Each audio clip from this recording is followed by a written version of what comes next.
Сәлем балалар, бүгін 77-ші сабақты өтеміз. Сабағымыздың тақырыбы заттың қимылын білдіретін сөздер. Бірінші жаттығу. Оқы, мәтін бөліктерін орнына қой. Өкпелеген үлесінен құр қалады. Мәтіннің бөліктерін орнына қойып оқитын болсақ, мәтініміз қоян ата көжектеріне көп сәбіз әкелді.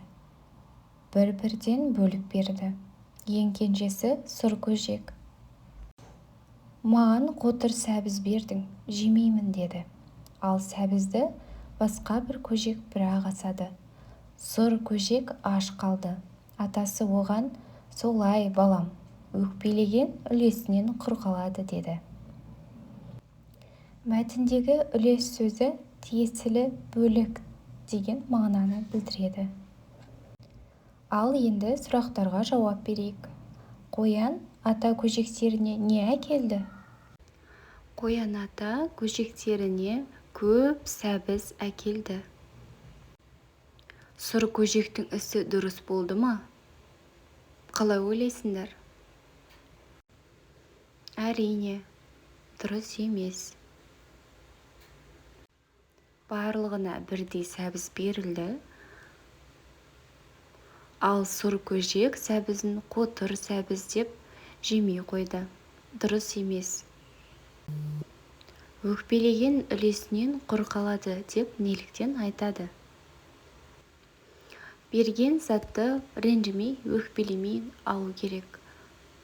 Өкпелеген болсақ, үлесімізден берген заттан құр қаламыз. Міне қоян сияқты.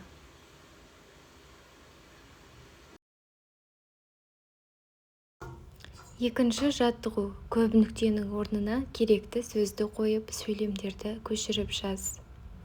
Атасы орманға барды. Сол жерден қоян шықты. Немересі қоянды ұстады. Үшінші жаттығу. Ребусты шешуіндегі сөзбен сөйлем құра. Бірінші суретте бізде ұшақ. Ұшақ сөзінің екі әрпін алып тастаймыз. Екінші суретте тас. Тастан екі әріпті алып тастаймыз. Және сонда ұшты деген сөз шықты. Енді біз ұшты сөзіне сөйлем құраймыз. Бірінші сөйлем ғарышкер ғарышқа ұшты.